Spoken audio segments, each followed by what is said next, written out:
사실 솔직히 말씀드려서 제가 거의 반응을 안 봤어요. 네. 그래서 인터넷은 안 하고 있거든요. 들은 얘기들은 좀 있는데요. 딱히 반박하거나 그럴 이야기는 없었어요. 그냥 기대를 충족시켰느냐, 아니면 배반을 했느냐에 따라서 반응들이 많이 갈리시는 것 같더라고요. 그래서 오래전이라 6년 전인데, 그리고 또 2009년에 썼던 다시 대본 10년 만에 다시 끄집어냈던 거라 그때는 더 불안감이 굉장히 컸던 것 같아요. 시작할 때는 한번 이미 다 거절당하고 외면받은 작품인데 이걸 지금 다시 하는 게 맞나 하는 생각이 들 정도로 사실은 좀 모험이었어요. 저한테 시작 자체는. 뭐 지금 그 6년이 지나서 사실 이렇게 큰 성공을 거두고 너무나 많은 일들을 겪고 지금 이제 마무리하는 자리에 서니까 6년이 길다면 길고 짧다면 짧은 시간인데 제 인생에서 한 몇십 년간 겪을 일을 그 6년 사이 한번 다 겪은 듯한 그런 기분도 들고요. 혼자 좀 정리하는 시간이 좀 필요할 것 같아요. 다시 뭐 이렇게 물어보시니까 또 많은 일들이 막 머릿속에 스쳐 지나는데 뭐 좋은 일들이 많았고 물론 뭐 조금은 좀 짜증나고 좀 안 좋은 일들도 좀 있었고 힘든 순간도 있었지만 개인적으로는 그래도 너무나 큰 사랑과 관심을 받아서 뭐 한 창작자로서 뭐 이보다 더 사실은 더 좋을 수 있을까 싶을 정도의 시간이었던 것 같아요. 근데 뭐 혼자서 그래도 어느 정도 개인적으로 얻은 것과 교훈과 뭐 이런 것들을 한번 정리해보는 시간이 필요할 것 같습니다. 일단 이제 3가 공개가 되고 나서 여러 가지 평가에 대한 것들을 접하시게 될 텐데 이 엇갈리는 평가 당연히 뭐 좋다는 분도 계실 거고 별로다는 분도 계실 수 있고 그런 다양한 반응이겠지만은 혹시 그런 반응들을 확인하신 것 중에서 반박하고 싶은 반응 하는 것도 없으세요? 사실 솔직히 말씀드려서 제가 거의 반응을 안 봤어요. 예. 요새 인터넷은 안 하고 있거든요. 어떤 이유에서? 스트레스 받으니까 보면 이제 저는 막 다 끝내고 이제 좀 약간 다 내려놓고 이제 이 작품 이제 떠나보낼 준비를 하고 있어서 요새 이렇게 반응을 딱히 챙겨보지는 않습니다. 뭐 들은 얘기들은 좀 있는데요. 뭐 기자분들하고 인터뷰를 또 많이 했으니까 이제 기자분들이 하시는 말씀도 있고, 뭐 딱히 반박하거나 그럴 이야기는 없었어요. 그냥 이 시리즈를 이렇게 너무나 사랑받는 시리즈를 오래 하다 보니까 그런 생각이 들더라고요. 결국은 이게 시리즈가 시간이 흐르면 창작자의 것이 아니라 팬들의 것이 된다라는 생각이 들었는데 어떤 의미냐면 긴 시간 동안 저뿐만이 아니라 이렇게 시청자분들이나 팬분들도 이 시리즈를 보시면서 자기가 이 시리즈를 기대하는 것, 사랑하는 것, 애정하는 것들이 생기셔서 이 시즌이 거듭되고 그 새로운 작품이 나올 때마다 그 본인의 바람과 기대와 애정이 충족되었는가 아닌가에 따라서 많이들 갈리시는 것 같아요. 뭐 어떤 분들은 이 작품을 보면서 정말 얼마나 재밌는 또 새로운 게임이 나와서 나를 재밌게 흥분시켜줄까 하는 분들도 계시고 또 어떤 분들은 이번에 어떤 날카로운 사회 비판적인 메시지를 이 안에 녹여낼까를 기대하시는 분들도 계시고 또 어떤 분들은 저번 시즌을 능가하는 얼마나 더 좋은 캐릭터들 내가 이렇게 감정이입할 수 있는 캐릭터들을 만들어 주실까 하는 분들도 있는데 그런 기대와 약간 취향들이 좀씩 다 달라지고 커지시면서 그 기대를 충족시켰느냐 아니면 배반을 했느냐에 따라서 반응들이 많이 갈리시는 것 같더라고요. 그래서 어떤 반응이든 호든 불호든 뭐 실망감이든 뭐 사랑이든 다 나올 수 있는 반응이라고 생각해서 딱히 뭐 제가 반박을 하고 싶거나 이건 이렇게 보시면 안 돼요라고 생각되는 부분들은 딱히 없었습니다. 아니면 감독님께서 이걸 내놓으실 때 끝까지 좀 고민하셨던 어떤 지점들이 있으실 것 같아요. 근데 그 중에서 그 고민되는 지점을 가진 상태로 작품을 내놓으셨는데 관객들이 그 부분을 뭐 일치해서 좀 예민하게 포착하신 부분이 일치되는 부분이 있다고 생각하시는 포인트 없으세요? 제가 아까 말씀드렸지만 별로 관객 반응을 자세히 본 게 없어서 예, 사실 뭐 그걸 제가 생각과 맞았다 안 맞았다 근데 이 작품을 그건 있는 것 같아요. 이 작품 너무 새드 엔딩으로만 보시는 것 같은데 저는 일종의 그래도 나름 이게 해피한 구석이 있는 엔딩이라고 생각을 해요. 왜냐면 성기훈이 물론 모두가 다 죽고 성기훈도 자기 희생을 하긴 하지만 이 작품에 제가 전달드리고 싶었던 이야기는 지금 우리가 점점 젊은 세대들이 희망을 잃어간다고 얘기하잖아요. 앞선 세대들보다 잘 살 수 있다는 희망은 이미 접었고 대부분에서 약간 자포자기하는 느낌들도 있고요. 너무나 많은 뭐 입시부터 시작해서 큰 경쟁에만 내몰리고 있고 그래서 뭐 지구 환경은 점점 더 나빠지고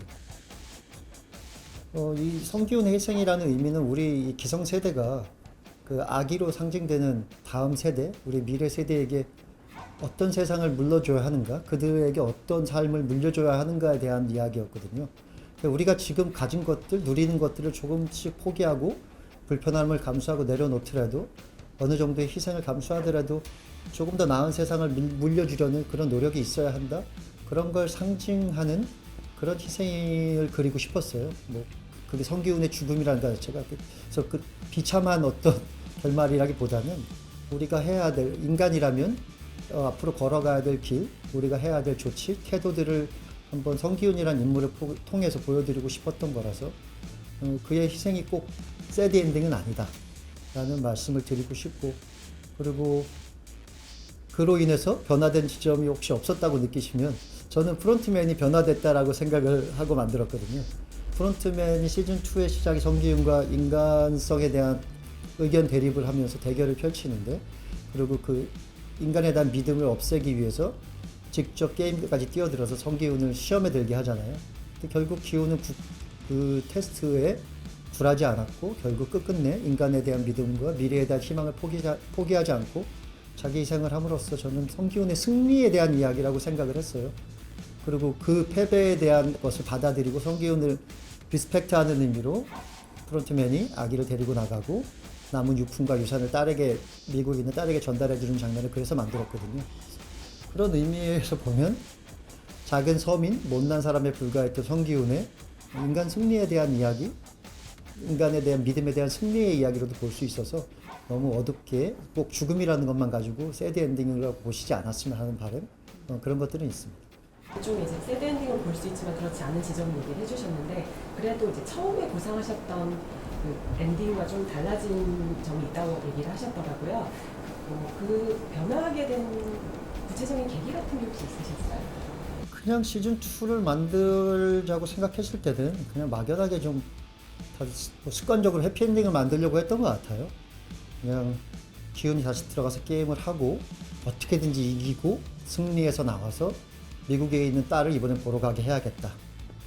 뭐 그런 정도의 그냥 막연한, 그리고 뭐 잘 되면 뭐 4, 5편 계속 만들어야지 미국에서 막 이런 그냥 되게 막연하고 상업적인 생각을 했던 것 같습니다. 근데 본격적으로 이 작품을 이제 집필을 시작하면서 제가 결국 이 작품으로 무슨 얘기를 하고 싶은지, 결국 이 작품은 시즌1도 그랬고 지금 우리가 사는 세상에 대한 상징이고 우화고 패러디고 반영이고 풍자인데, 그럼 제가 보고 있는 지금 우리가 살고 있는 세상은 시즌1 때의 세상에 비해서 또 얼마나 변했는지를 제가 돌아봤어요. 근데 더 안 좋아지고 있다는 생각이 들었어요. 뭐 경제적인 상황도 더 힘들어지고 전 세계적으로 물가 상승 불황, 그다음에 뭐 여전히 점점 더 심해지고 있는 난민 문제, 정치적인 극우 경향, 전혀 합의되지 않고 있는 기후 문제들. 이 세상이 점점 밑으로 가라앉고 있지, 이 희망을 얘기할 수 있을 만큼 뭔가 희망의 징조가 보이지 않아서 제가 지금 이 작품을 가지고 해피엔딩을 만들고 성기훈이 막 시스템을 무너뜨리고 승리를 하는 이야기가 이 오징어 게임이라는 작품에 맞을까라는 생각이 들었습니다. 최대한 이 세상을 그대로 반영해서 그럼에도 불구하고 성기훈이 그 안에서 할 수 있는 일, 우리에게 말해줄 수 있는 것들을 말해주고 마무리를 하는 게 오징어 게임과 성기훈이라는 한 인물의 여정에 어울리는 결말이라는 생각이 들었어요. 그래서 이렇게 만들게 됐습니다.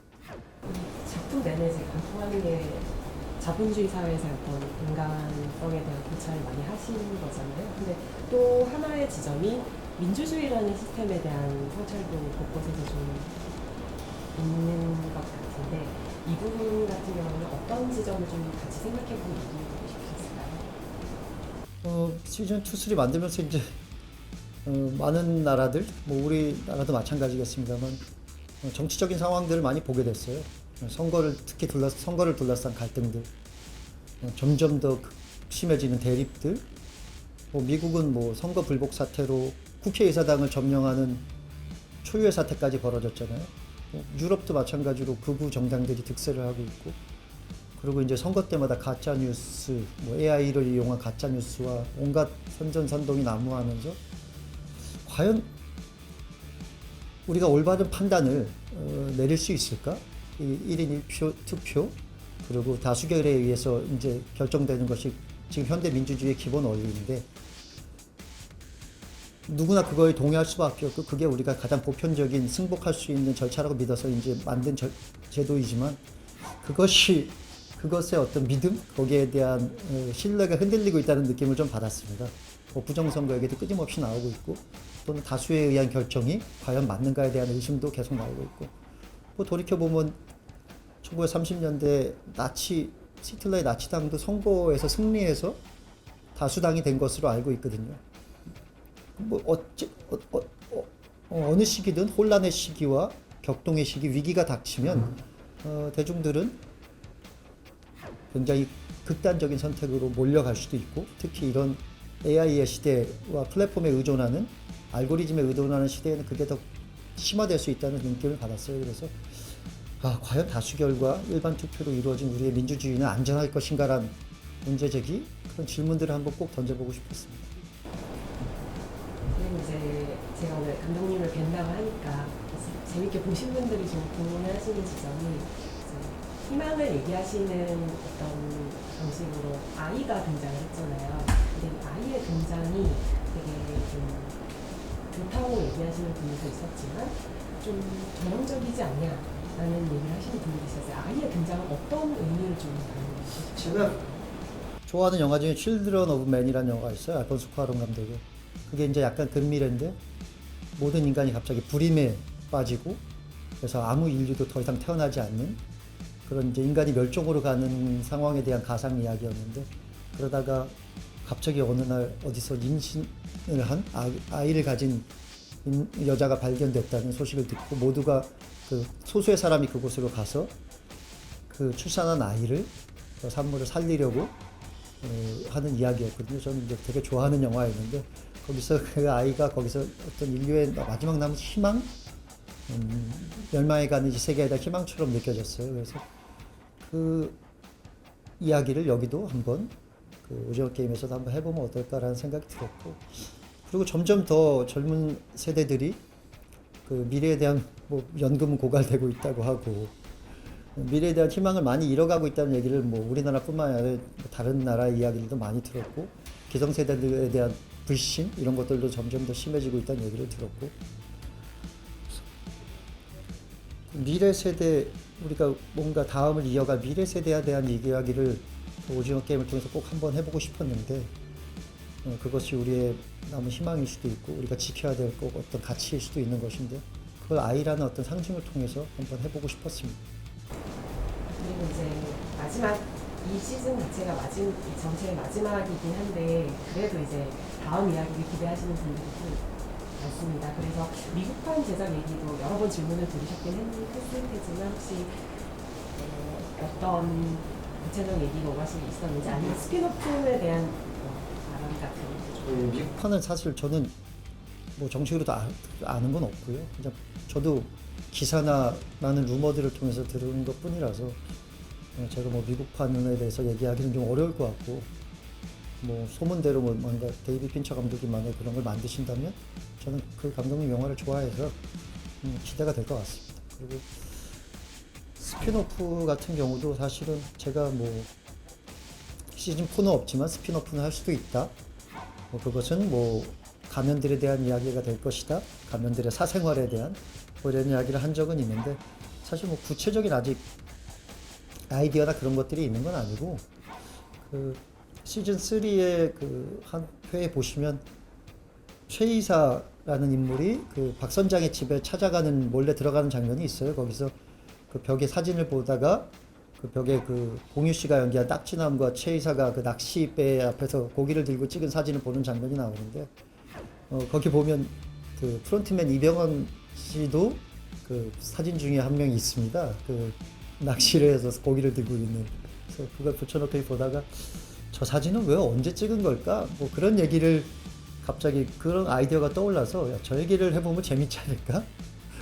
그런 사소한 발상에서 시작해서 스피노프를 만들면 저 얘기를 한번 해봐야겠다라는 생각까지 한 게 전부입니다. 근데 아직은 그걸 뭐 언제 만들겠다라는 구상이 있는 것은 아니고요. 그냥 막연한 생각에 불과한 아이디어입니다. 물론 이제 잠시 좀 쉬시는 시간을 가지시겠다고 하셨지만 다음 또 행보도 여쭤보지 않을 수가 없는데요. 극장 이제 영화를 또 구상하고 하고 계시다는 어떤 내용의 인터뷰를 본 것 같은데 어떤 극장 영화를 하고 싶어서 이제 구상을 한 작품이 있는데요.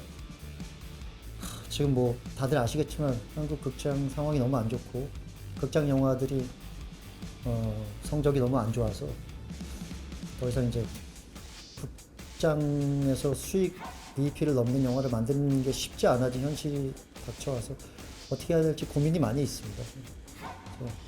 극장 영화를 만들고 싶긴 한데 뭐 극장 영화를 만들면 그래도 투자하신 분들에게 이익을 돌려드려야 하는 약속을 하고 만드는 건데 그 자신이 점점 없어지고 있어서 극장 영화를 할 수 있을까라는 사실 고민이 많이 되고 있습니다. 그래서 아직 정확히 뭘 하겠다, 언제 하겠다라고 말씀드리긴 좀 어려울 것 같고요. 너무 사실 지쳐있기도 한 상태라서 몇 달 쉬면서 좀 다시 머릿속을 정리하고 상황을 돌아보고 다음에 뭘 할 수 있을지 생각을 더 해봐야 될 것 같습니다.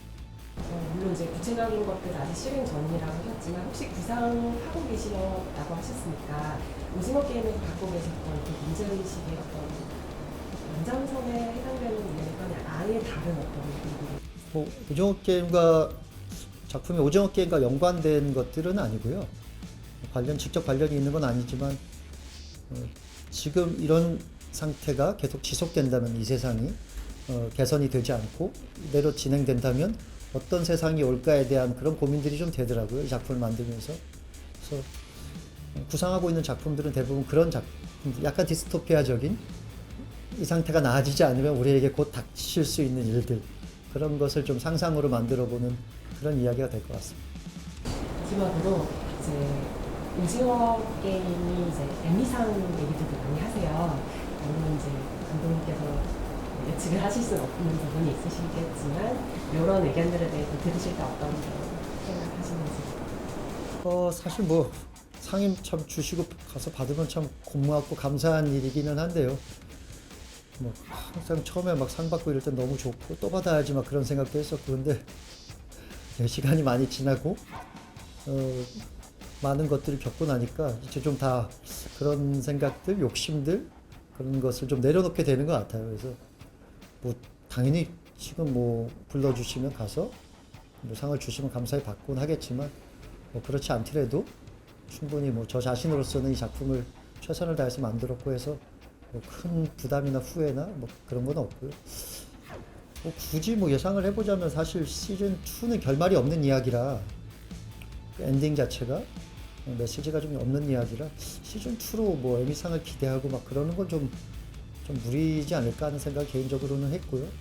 뭐 다시 그래도 막 가능성이 있다면 오히려 그 결론이 있고 메시지가 있는 시즌 3가 더 있지 않을까? 뭐 그냥 그 정도 생각만 해보고 있습니다.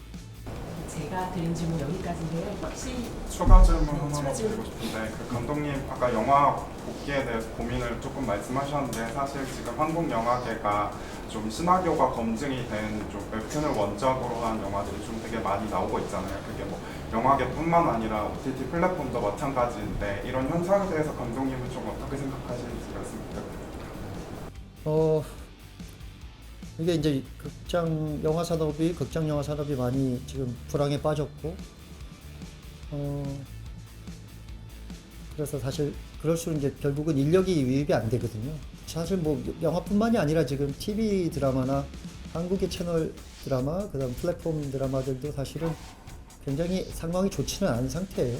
오징어 게임 같은 작품이 해외에서 뭐 사랑을 받곤 하지만 어떻게 보면 외화 내빈 같은 지금 상황이 벌어지고 있는데 외국에서 볼 때는 한국 문화가 막 융성하고 있는 것처럼 보이지만 한국 안의 컨텐츠 산업은 지금 사실 굉장히 안 좋은 불경기와 불황의 상태로 가고 있습니다. 그래서 그럴수록 그 새로운 창작자들이 잘 유입이 안 되고 결국 이제 원 소스를 만들어낼 수 있는 크리에이터들이 점점 없어지고 있는 상황이라 그게 사실 제일 우려가 되고 있고요. 말 그대로 이제 작가들이 부족한 상황이라. 그러다 보니까 이제 어떤 창작을 그나마 많이 이루어지는 곳이 제가 생각할 때 웹소설이나 웹툰 같은 분야에서 그래도 새로운 작품들이 나오고 있어서 그것을 기반으로 한 2차 저작물의 형태로 웹 시리즈, 그러니까 드라마 시리즈도 마찬가지고 영화들도 개발이 되고 있는 것 같습니다. 근데 제가 그것에 대해서 모든 해법이 있는 건 아니고 그냥 시대의 흐름이 그렇다면 또 어쩔 수 없는 것 아닐까? 이쪽 산업이 결국은 조금씩 쇠락해서 그 대본을 쓰는, 흔히 말하는 시나리오나 스크립트를 쓰는 작가들은 줄어들고 조금 더 돈이 되고 조금 더 많은 사람들이 찾는 웹툰이나 웹시리즈를, 웹소설을 쓰는 사람들이 많아진다면 결국은 그곳이 이제 창작의 원천이 되고 창작자들의 기회가 되는 곳일 거라고 생각을 해요. 개인적으로는 안타깝죠. 뭔가 이 영화나 시리즈가 뭔가의 자꾸 2차 저작물처럼 리메이크처럼 된다는 것이 사실은 좀 안타까운 일이기는 한데요. 그것이 또 시대의 트렌드고 지금의 문화의 발전 형태라면, 변화 형태라면 어쩔 수 없는 부분인 것 같기도 합니다. 아까 전에 아기 이야기도 했지만 사실 오징어 게임 이야기 조금 해보면은 사실 사람들이 영화 그 3가 공개가 되고 난 다음에 사실 제일 좀 충격을 먹었던 것이 금자가 용식을 비녀로 찔렀던 그 부분인 것 같더라고요. 그 부분이 좀 되게 많이 이야기가 회자가 되고 있는데 감독님은 좀 이거를 어떻게 잡으셨는지 말씀 주세요. 금자가 보통 용식을 위해서 희생하는 뭐 그런 이야기를 기대하신 분들이 훨씬 더 많았을 거라는 예상은 했는데요. 금자가 용식을 죽였다기보다는 이제 그런 식으로 생각을 했어요. 쓸 때도 그렇고 현장에서 이제 배우들과 이야기를 할 때도 그렇고 자기 아들이 그 무방비 상태의 여자와 그 아이를 죽이려는 걸 막은 거다. 그 살인자가 되려는 모습을 멈추게 한 거다라는 이야기를 했어요. 물론 그것의 결과가 결국은 용식의 탈락과 죽음으로 이어지기는 했지만, 그리고 그것 때문에 금자가 자살을 하게 되지만 눈앞에서 자기 아들이 누군가를 그렇게 무자비하게 죽이려는 것을 금자는 본능적으로 막을 수밖에 없었다. 그런 느낌으로 촬영을 하고 연기를 하자라고 얘기를 하고 촬영을 했고요. 그래서 뭐 급소를 확 찔러서 뭐 아들을 죽인다기보다는 그 칼을 든 손을 멈추게 하기 위해서 오른쪽 어깨 뒤를 찔러달라고 부탁을 드렸어요. 그래서 그런 의미로 조금 이해를 해주시면 어떨까 싶어요. 결과적으로 그것이 아들의 탈락으로 연결돼서 아들을 죽인 것으로 결과론적으로는 되었지만 그 순간의 감정은 그런 식으로 연출을 했습니다. 저는 MBN 신다희는 후반부로 갈수록 아이를 구하는 이야기 위주로 전개가 되다 보니까 뭐 준이나 노을, 용식 엄마 등의 캐릭터가 모성애 위주로 그려지고 이런 다른 자질은 비교적 잘 드러나지 않아서 아쉽다는 비판이 꽤 있는 것 같은데 이런 여성 캐릭터 그려내는 방식에 대한 부분이 이 아기를 되게 그냥 생물학적인 누군가의 아이 그렇게 생각하시면 이제 다 모성애처럼 보이고 모성애에 대한 이야기가 될 수도 있는데 이 안은 좀 더 저는 이제 상징적으로 그냥 우리가 가진 희망, 그 우리가 다음 세상을 물려줘야 될 미래 세대 그런 개념으로 생각을 했어요. 그래서 이 아이를 지키려는 것이 모성애의 개념보다는 미래 세대를 지키려는 우리의 기성세대의 노력이어야 된다는 생각을 했고 우리 모두가 뭐 저는 아이도 없고 결혼도 안 한 사람이지만 우리 모두가 다음 세대의 부모라고 생각을 하거든요. 어떤 의미에서는 그런 의미로 좀 상징적으로 받아들여 주시면 좋을 것 같아요. 마지막 질문 하나만 드리면 이제 오징어 게임을 두고 외부에서는 이제 K-컬처의 새 역사를 쓴 작품이다 이런 의미 부여를 많이 해주시는데 저는 감독님 개인적으로 나에게 오징어 게임은 어떤 작품인지 좀 개인적인 의미랄까요? 그렇게 좀 생각하셨던 바가 궁금하거든요. 글쎄요. 이 오징어 게임은 사실 너무 개인적인 작품이었어요. 사실은 제가 굉장히 어렵던 시절에 거의 성기훈 같은 시절에 구상하고 썼던 작품이고 그래서 저의 많은 것들이 다 그 안에 녹아 있습니다. 저는 한편으로는 성기훈이기도 하고 한편으로는 조상우이기도 하고 제가 살았던 동네가 그대로 나오고 쌍문동이 어떨 때는 저희 할머니와 어머니의 모습이 상우 어머니와 성기훈 어머니의 모습에서 그대로 비춰지기도 하고 극 중에 등장하는 거의 모든 등장인물의 이름이 다 제 친구와 지인들의 이름이고 그래서 사실 너무 개인적인 것들이 많이 녹아 있는 작품이라 이 작품을 어떻게 설명하고 평가하고 하기가 좀 어려운 것 같아요. 그래서 앞으로 뭘 제가 더 얼마나 만들 수 있을지 모르겠지만 이렇게 저 자신과 밀착되어 있는 작품은 다시는 만들 수 없을 것 같다는 생각이 들고요. 그래서 이 작품에 대한 그냥 모든 게 저와 닮아 있는 것 같고, 그래서 뭐 저 개인적으로 당연히 평생 잊을 수 없는